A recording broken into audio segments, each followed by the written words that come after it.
Hello, hi, welcome to my whiteboard YouTube channel.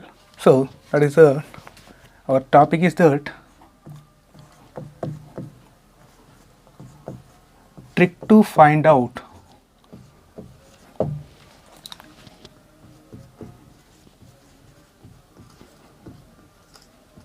hybridization. Trick to find out hybridization. There we have certain rules. So first one is that formula. So here we have the formula is that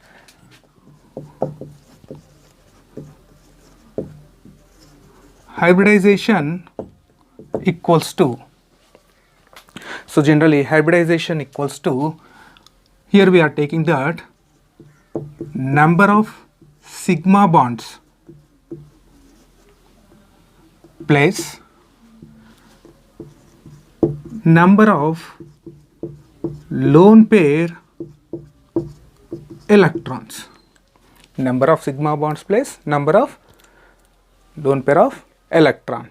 So for example, here I am taking the first molecule PCl3,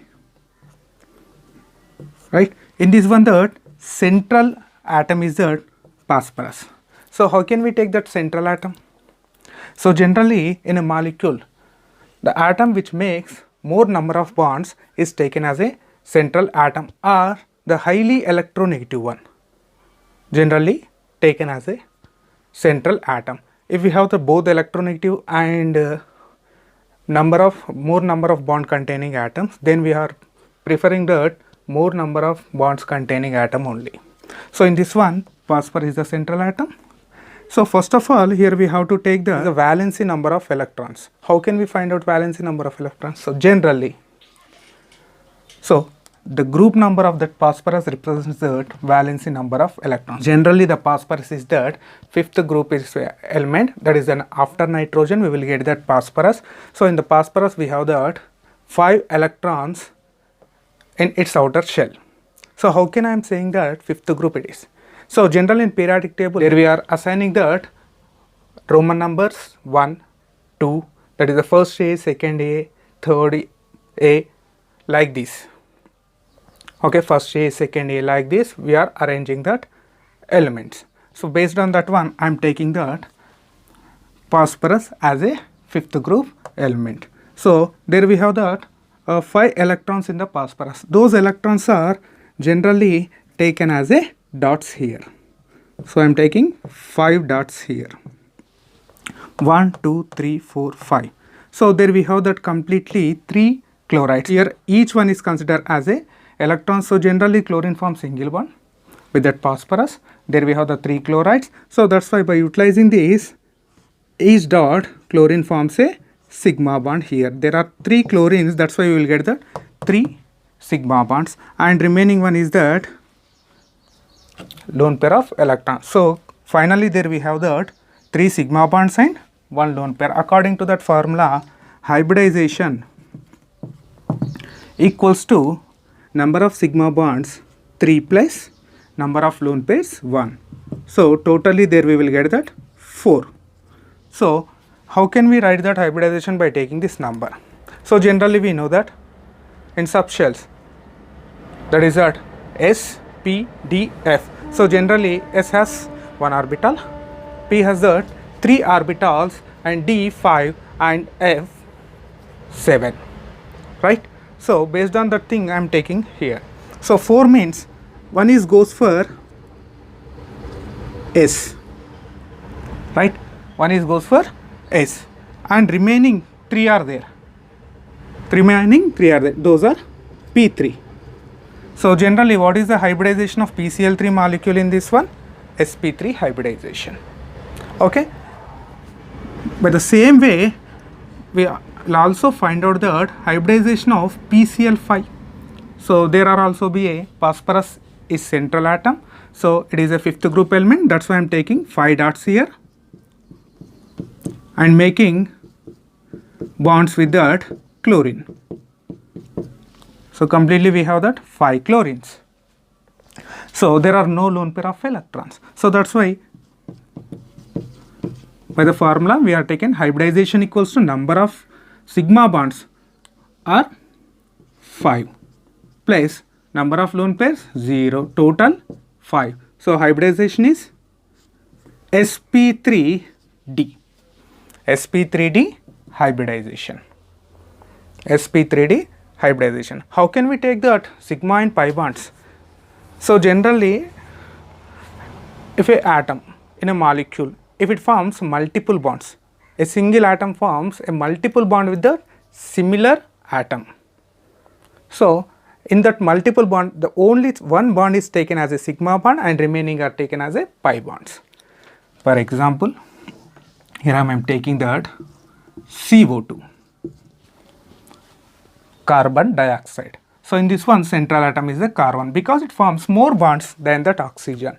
So carbon is in which group element? Generally it is a 4th A group element. So that's why I am taking that 4 electrons here.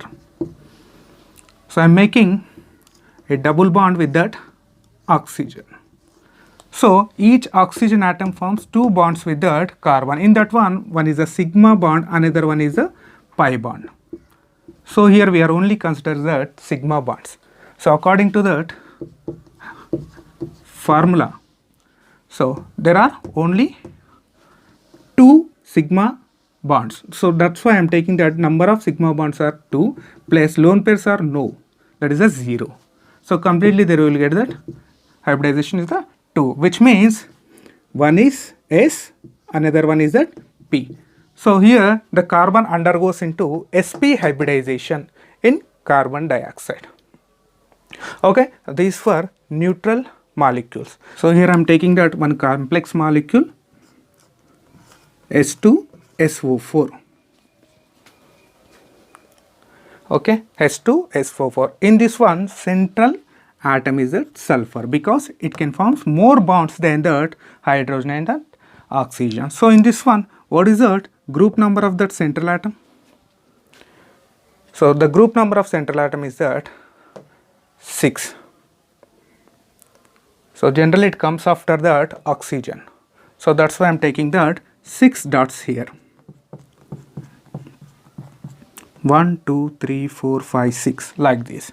So for example, how can we make that bonds? So generally we think that oxygen forms double bonds, hydrogen form single bonds. So if we have taken that, there we have that 4 oxygen. So these type of complex compounds here, whenever we have that oxygen along with that hydrogen in any molecule, so generally in that one the number of oxygens, that is that equal number of oxygen to that hydrogen are comes out as a single bonded molecules like that OH, like OH. So that's why here there we have the 2 hydrogen, that's why from this one 2 oxygen comes out as a OH, that's why it make only single bond with that sulfur. So there are 2 hydrogen, that's why there will get that 2 OH and remaining 2 oxygens. They can form that double bonds here. So if it forms a double bond, so we already know that in that one is a sigma bond, another one is a pi bond. That's why we are only considering the sigma bonds. So here, how many sigma bonds? 1, 2, 3, 4. So according to that formula, so there we are taking that hybridization equals to number of sigma bonds. There we have the sigma bonds 1, 2. From this one we will get that only 2 sigma bonds, completely 4. Number of lone pair 0. So that's why here we will get that 4. So what is that hybridization? 4 means one is S3P, that means sp3 hybridization. There we will get that sp3 hybridization in H2SO4 molecule. So right, so these are the neutral molecules. What happens when we will get that ions? For example, that is a negative ions or positive ions. So for example, I am taking a negative ion SO4 minus 2. SO4 minus 2. So listen one thing, whenever we have that negative ions, that means the negative molecules, on that case we have to add an extra electron based on the negative charge, an extra electron to that electrons of central atoms. So generally central atom is that sixth group element, there we will get that 6 electrons, but because of that -2 charge, so each minus represents that one extra electron. So there we have that 2 minus 2. So that's why I am taking 2 more electrons. These are extra electrons. Okay, here I am taking 2 more electrons. So those are the extra electrons which are representing that -2 charge there. So now each oxygen in this one can form that completely 2 bonds. So I am taking double bond with one oxygen, another double bond with another one, and another double bond with another oxygen, and here with that extra electrons there we have that another oxygen. So in this one, if one atom makes that multiple bonds, we already know that one is that sigma, another one is a pi. So completely there we have that 1, 2, 3, 4 sigma bonds. So based on the formula, hybridization equals to number of sigma bonds. So number of sigma bonds are, there we have that 4 sigma bonds. Lone pairs are 0. So hybridization is that 4. So 4 means there will get that sp3. So in this one is also sulfur undergoes into sp3 hybridization. So what happens when we will get that positive number? So if you have the positive number, in that case we have to remove an electron from the central atom. In that case we have to remove an electron from the central atom. Okay, for example NH4 plus. So in this one, nitrogen group number. What is the group number of nitrogen? It is that 5. So that's why we have to write that 5 electrons there. 1, 2, 3, 4, 5. But because of the presence of a positive charge, we have to remove one electron. We have to remove one electron. Remaining can form that bonds like this. H, H, H and H. So here hybridization equals to number of sigma bonds. So there we have that 4 sigma bonds. 4 plus number of lone pairs are 0. So completely we will get that 4. So hybridization of nitrogen in NH4 is that sp3 hybridization. sp3 hybridization. Okay, right. This is the way to find out hybridization of any molecule by using this formula. So for this one we have to know that group number, majorly group number of central atom. If you like my video, do subscribe, like and share. Thank you.